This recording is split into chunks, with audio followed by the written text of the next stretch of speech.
They Venmo requested me $12 for a cake I didn't even choose. Meanwhile, my sister's wedding had custom lighting, a $14,000 gown, and fireworks over a private lake, all secretly paid for by my parents. Hi, I'm Lauren.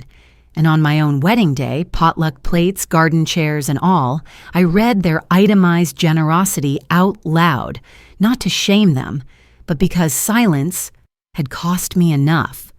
Half the guests walked out, and that was only the beginning. Before we dive into the story, let me learn a bit about you. If you're a charming lady, please leave the number 1 in the comments, and if you're a dashing gentleman, leave the number 2. This way, I can send you a special greeting. Now, let's start the story together. They Venmo requested me $12 for a cake I never picked. That was the moment I stopped stirring the soup. I remember holding the wooden spoon mid-air, watching the notification hover on my phone like a mosquito I didn't want to swat, just yet. It read from Mom. "Second cake tier, thanks." The emoji made it worse somehow. I stared at it, blinking. There wasn't a cake conversation. There wasn't even a second tier. Ethan walked in from the patio, holding a half-assembled folding chair. "Everything okay?" he asked, nodding toward my phone. I showed him the screen. He squinted, smiled, then chuckled like it was nothing. "I mean, cake's expensive these days," he teased, nudging me with his elbow. Maybe it was a deluxe buttercream situation. But I couldn't laugh. Not this time. Grace's wedding had 5 dessert stations. One was a donut wall with her name monogrammed in edible gold. Another had macarons that were shipped in from LA because apparently Atlanta's weren't elevated enough. Mom had whispered then, "Nothing is too much when it's your daughter's big day." I didn't know it only applied to Grace. Our wedding, just 2 weeks away, would be at a rented community garden behind a library. We were hanging thrifted string lights tomorrow and bringing our own sound system. One Ethan borrowed from his coworker. Guests would eat potluck style from ceramic plates donated by Aunt May's bridge group. I wasn't ashamed of any of that. In fact, I loved it. The simplicity, the intentionality, the homemade love. But this? A Venmo request for $12? After dinner, I called Dee Ellie to confirm her casserole plans. She always brought a cheesy spinach bake, and I needed to make sure we had a spot for it on the buffet table. During the call, she paused and chuckled. You know, Grace's flower wall cost more than my car. Literally.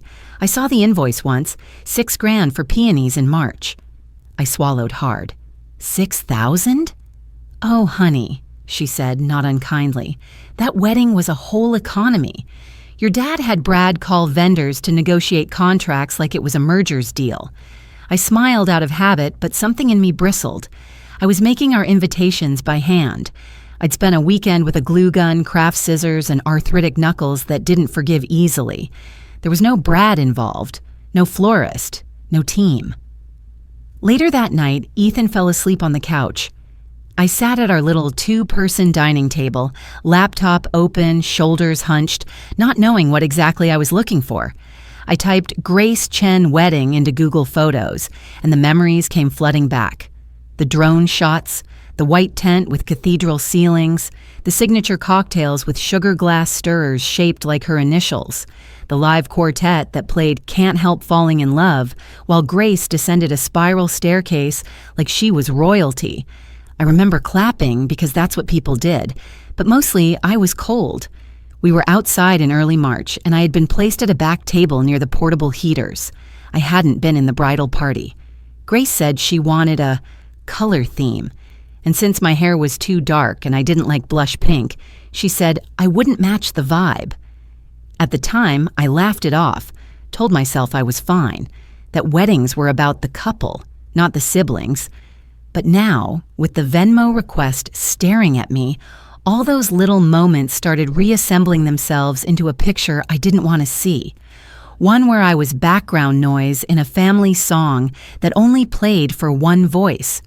I pulled up the Venmo app, typed Grace Wedding into the search bar. At first, nothing happened. Then, a flood of entries filled the screen. Names I recognized. Dad, Mom, even Brad. Payments labeled with descriptions like floral arch deposit, Grace, venue reservation, final, cake trial, G, lighting install per Philip's request. Some entries had 5 digits. One of them had a receipt photo attached, $14,200. I blinked twice, trying to tell myself it had to be a typo. Maybe it was a shared group gift? A donation? But there were too many. Too consistent. Too specific. $12. That's what I was worth in cake. I stared at the screen until the numbers blurred and my throat began to tighten.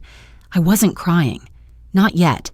But something inside me shifted, like a floorboard giving out under too much quiet weight. I had brushed off so many things over the years. Grace needing the car when I had finals. My graduation gift being a card with no check while hers came with a diamond tennis bracelet. But this was measured. This was documented. This had timestamps and dollar signs. I closed the app, sat very still, then reopened it. This time, I wasn't searching for cake. I typed Grace, then wedding. Then I hit enter. And just like that, the truth started adding up. I had 2 laptops open, both humming, their blue screens casting a glow across the living room. Outside, thunder rolled through the April sky, soft and patient, like it was giving me time to decide whether to keep digging. The Venmo search results hadn't lied. The deeper I scrolled, the clearer the pattern became. One payment after another, each with a brief caption in Mom's tone. Final payment, Grace's gown. Or, Philip asked to rush the chandelier install. Wedding week. There was even one labeled fireworks deposit, surprise finale. They never mentioned it. Not once. Not during those family dinners where Grace casually referenced the imported string quartet. Not during Mom's long phone calls where she'd say things like, "We're doing what we can for both of you." I remember nodding then, grateful they were even contributing to our potluck napkins. Now, there were receipts. Proof. I grabbed a sticky note and wrote one word in block letters. Fireworks. Then stuck it to the top left corner of the whiteboard I'd dragged from my closet. That made 6 sticky notes so far. Gown, venue, floral, lighting, chandelier, fireworks. It looked like a crime board from one of Ethan's true crime podcasts, but I wasn't ashamed.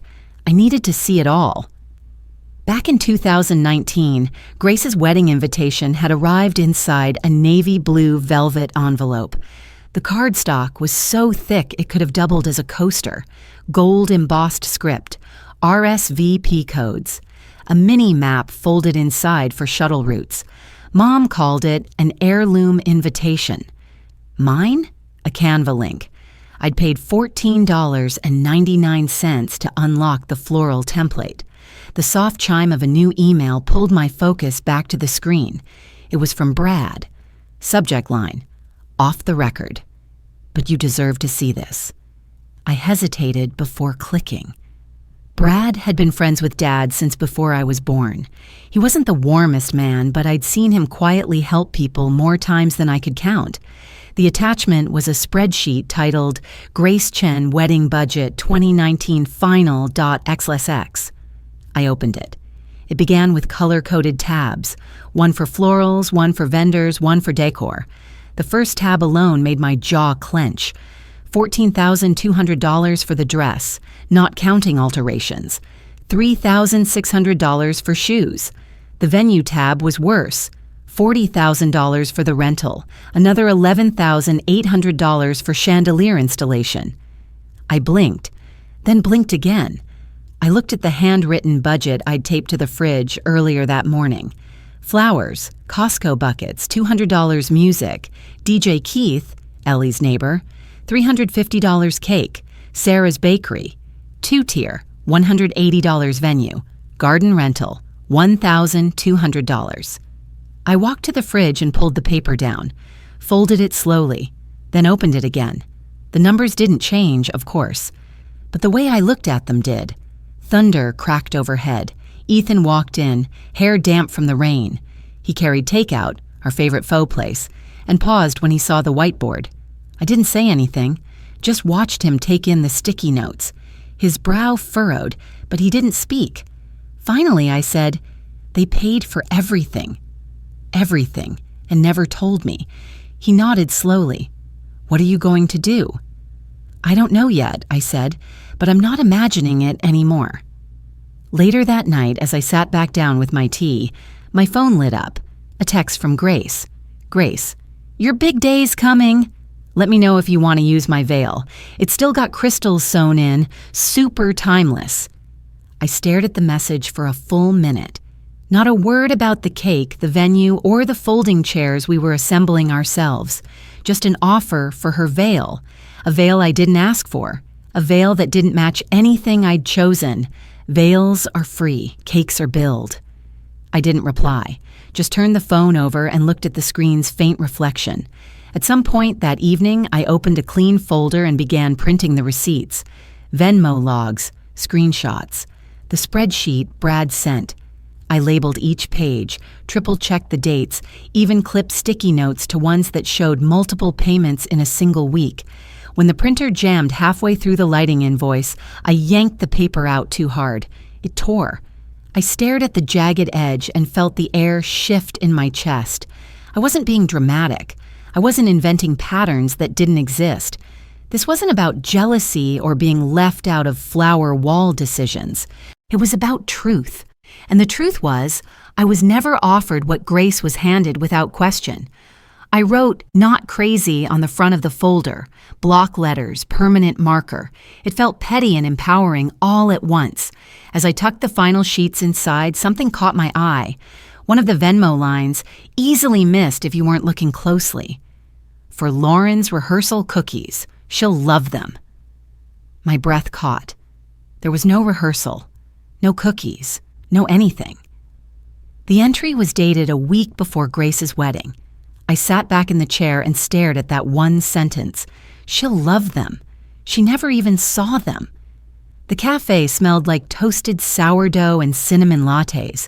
Soft jazz played somewhere overhead, and the light from the tall windows cut across the marble tabletops in clean angles. I chose a table near the back, close to the ficus plants, where it felt less like a showroom and more like neutral ground. I placed the manila folder on the seat next to me. It made a quiet sound against the leather cushion, a faint whisper of paper and purpose. Ethan had texted me just before I walked in. "You don't owe them calm if they gave you silence. Proud of you." I didn't reply. I just read it twice and slid the phone into my coat pocket. Grace arrived first. On time, of course, in her signature shade of white, an eyelet blouse tucked into pressed linen pants, gold sunglasses perched on her head like a crown. She kissed the air near my cheek and sat down with a sigh that smelled faintly of orange blossom. "Turks and Caicos was divine," she said, reaching for the menu. "Private villa, fresh seafood daily, yoga at sunrise.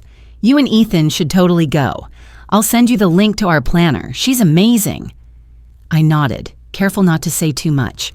The folder sat quiet, like a second heartbeat. Mom and Dad followed soon after. Linda wore soft gray and pearls, her usual understated elegance. Dad in his crisp white polo and slacks, not a wrinkle in sight. They looked like they were going to a fundraiser, not brunch with their daughter. The server came over, cheerful and efficient. "Can I start you off with drinks?" "Decaf oat milk latte," Grace said immediately.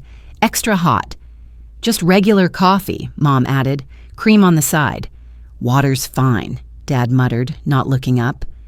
"And you, ma'am?" the server asked me. "Chamomile tea," I said. "Please." When he left, silence settled like dust. Grace pulled out her phone and started scrolling, smiling at something on the screen. I cleared my throat. "Can I ask something?" I said, without being called dramatic. Mom looked up from her napkin, eyes narrowing just slightly. "Of course, darling." I reached into my tote and placed the folder on the table. The flap opened with a small flick of my wrist. I slid a few sheets out and placed them gently in front of her. "Did you really pay for all of this?" I asked. She glanced at the top page, an invoice for chandelier installation, and blinked once. "Where did you get these?" "Does it matter?" I said, softer than I felt. You paid $14,000 for Grace's gown, $40,000 for the venue. You sent me a Venmo for $12 for cake. Grace stopped scrolling. Dad shifted in his seat. I'm not asking for anything, I continued. I'm just trying to understand. Mom smoothed the edge of her napkin with slow fingers. You've always wanted independence, Lauren. You took pride in not needing us. I felt the words like a cold wind through a cracked window. I didn't know not needing help meant I didn't deserve it. Dad picked up the menu and stared at it, eyes scanning like he was solving a word puzzle. This is not the place for this. Grace sighed. Lauren, don't make this about you. I looked at her, really looked. Perfect skin, delicate makeup, gold ring glittering on her finger like punctuation. I remembered her wedding day, the fireworks, the dance floor, the 3-tier cake flown in from New York. I remembered where I sat. I remembered not being asked to give a toast. I remembered the waitress who brought me sparkling water when everyone else drank champagne. I'm not making this about me, I said, my voice shaking a little. I'm just noticing how it was never about me. Mom leaned back in her chair, lips tightening. You're ruining brunch. No, I said. I'm interrupting it. There's a difference. I gathered the papers slowly, tucking them back into the folder with care. My fingers were steady now, steadier than I expected. I thought maybe, I said, standing, just maybe if I showed you the facts, you'd see it too. That maybe something would shift. Dad didn't speak. Grace looked out the window. Mom reached for her coffee. You're reading too much into it. I held the folder against my chest. Then I'll find a place where someone actually reads. And I walked out, leaving the pastries untouched. I didn't plan to say anything. I told myself I wouldn't. That I would let the day be about joy, about Ethan, about the tiny pink carnations tucked into D. Ellie's potato salad dish. I told myself that speaking would only ruin things. That silence was stronger. But still, I brought the folder. It was tucked beneath a folded sweater in my tote bag, just in case. The community garden was buzzing by late morning. Bees moved lazily over the lavender beds. Kids chased each other barefoot near the picnic tables. Someone's uncle strummed a banjo while another arranged lemonade in mason jars shaped like cowboy boots. It was everything I had wanted, a place full of soft edges, real laughter, people who showed up. I saw our coworkers mingling with neighbors. Brad stood near the back, arms folded, watching the setup quietly. Ethan adjusted his tie beside me. We're really doing this, he whispered. I smiled and straightened his boutonniere. We really are. The ceremony itself was simple and short. We stood under the arch I'd built with reclaimed wood and wild vines from our yard. Dee Ellie held a sprig of rosemary in her lap, eyes damp. Ethan's vows made me cry. I didn't expect to cry, but I did. When the minister pronounced us husband and wife, the applause rolled across the garden like a tide. Someone popped open a bottle of sparkling cider too early, and the cork flew into a sunflower bed. Everyone laughed. We took photos near the herb boxes, while the guests gathered by the food tables. Mismatched chairs, second-hand tablecloths, paper name cards cut out with pinking shears. It was imperfect. Beautiful. Ours. That's when Grace picked up the microphone. She stood beneath the bunting flags with one hand on her hip, the other holding a stemless wine glass. I just want to say, she began, that watching my little sister get married today reminded me that, even though we're different, we were raised with the same values. She paused for effect. Fierce independence, a stubborn streak, and a heart big enough to forgive. Laughter, scattered clapping, a few side eyes. I smiled, but it didn't reach. She looked so polished up there, all white linen again. Maybe it was her brand now, Eternal Bride. Ethan squeezed my hand under the table. You okay? I think so, I said. But my heart wasn't settled, because here I was, on my wedding day, still playing the quiet one, the strong one, the one who knew better than to ruin a good moment. But the truth is, Silence doesn't heal what it never got to name. So I stood up. I walked toward the microphone as Grace returned to her seat. I didn't look at her. I didn't look at anyone in particular, just the space ahead of me. "Thank you all for being here," I said. "Truly, you made today more than I ever imagined." There were smiles, some nods. I debated whether to say anything, but some stories only become real when they're spoken aloud. I reached into my tote bag, slowly, pulled out the folder. The flap made a soft sound as I opened it, like a curtain rising. "Some people show love in words," I said. "Some show it in invoices." I paused, then read from the paper. $11,800, chandelier installation, $14,000, dress deposit, $40,000, venue rental, $0 for Lauren's wedding, but a $12 Venmo request for cake. The garden fell quiet.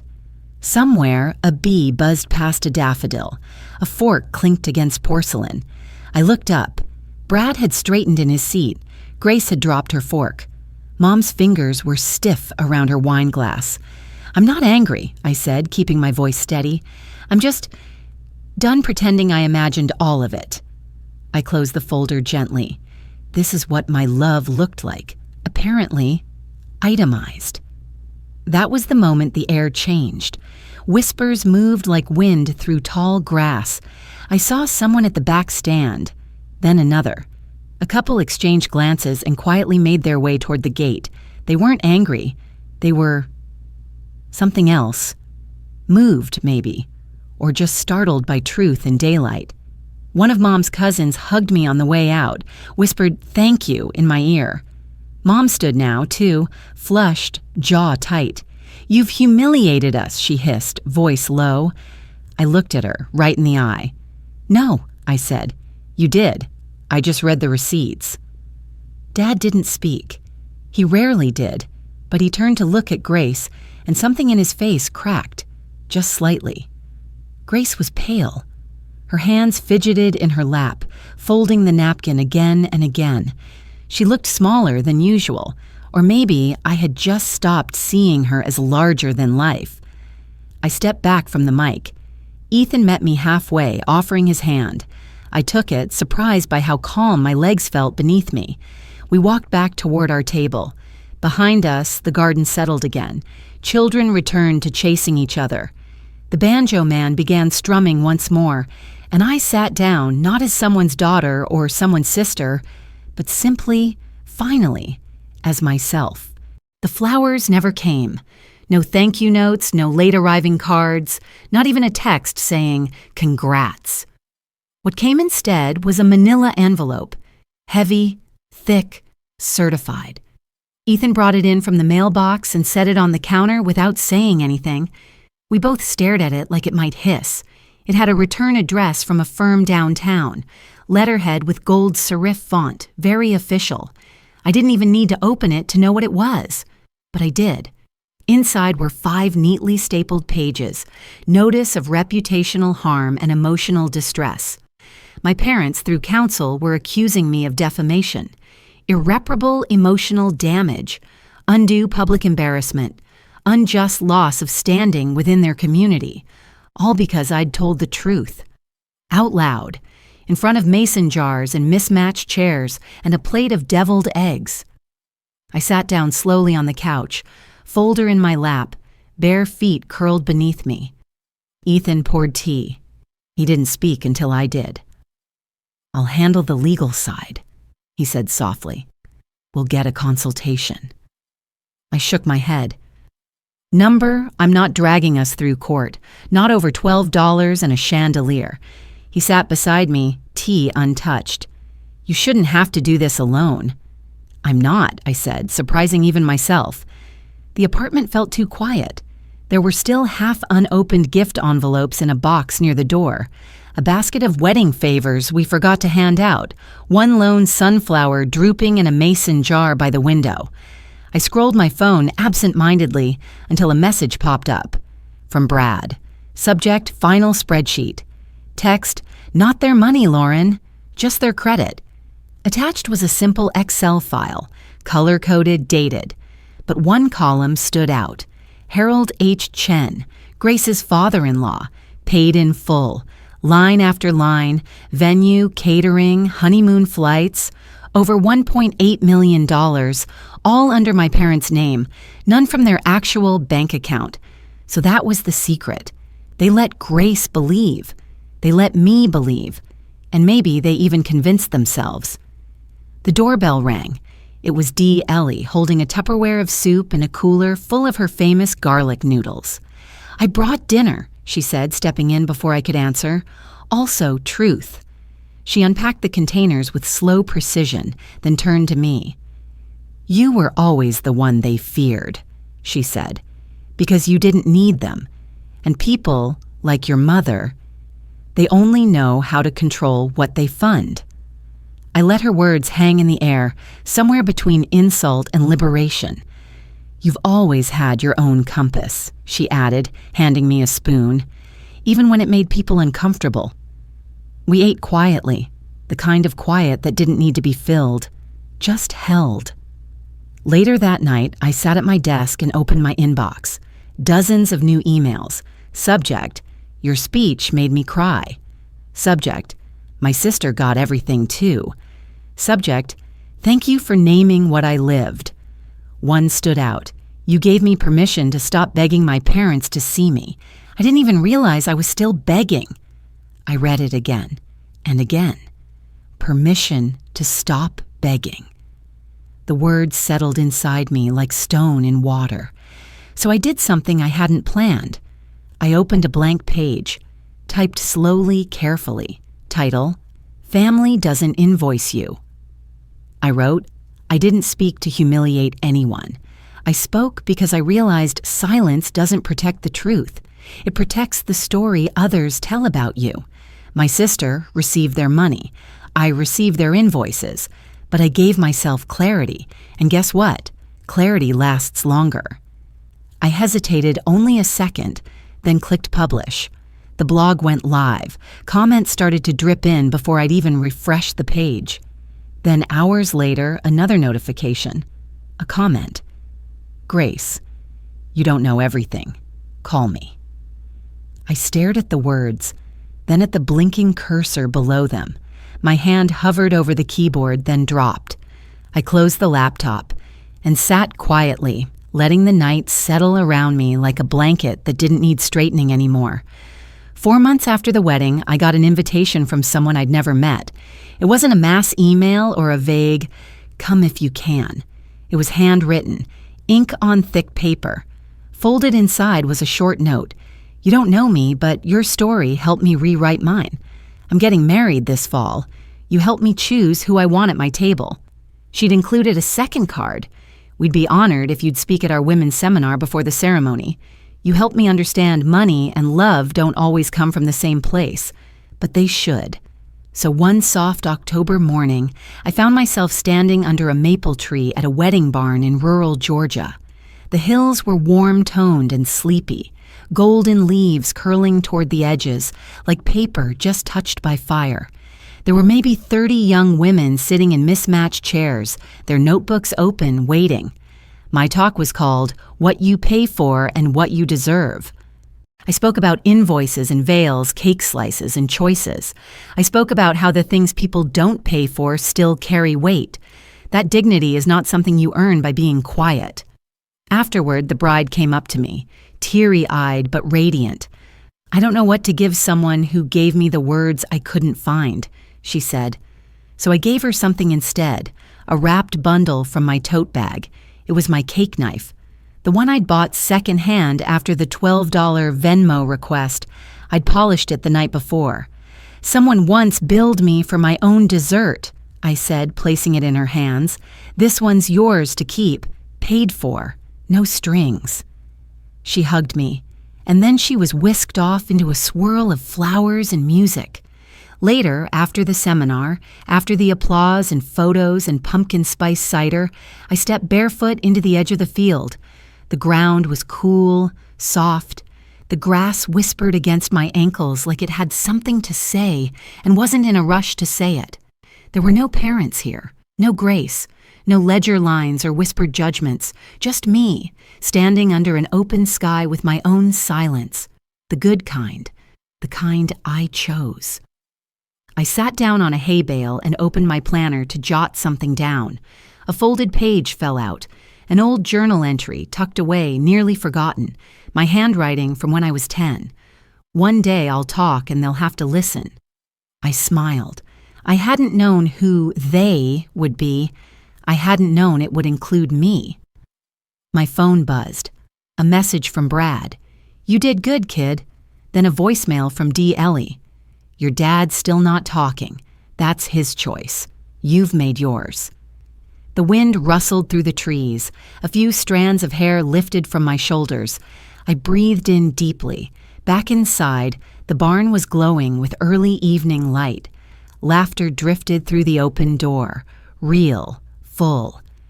I could hear Ethan's voice, warm and familiar, talking to someone about fall squash. I opened my laptop, created a new document. Title, Family Bills, a memoir of being the second daughter. My fingers hovered over the keys. Then I typed the first line, just one. Then I pressed save and closed the laptop. I walked back toward the barn, toward Ethan, toward the sound of cutlery and stories and people choosing each other not out of duty, but out of love, toward dinner, toward laughter, toward my real life. Sometimes the quietest kind of freedom is the one where you stop needing an explanation. I didn't get the apology I once hoped for, but I did find something better: clarity. In families, love should never be something you measure in receipts. What we all deserve, no matter our place in the birth order, is the kind of love that doesn't need proof to be believed. And sometimes, healing doesn't come from mending old ties, but from planting new ones rooted in honesty. If this story reminded you of your own, I hope you'll share it. Somewhere out there, someone else might be waiting for permission to stop begging and begin again.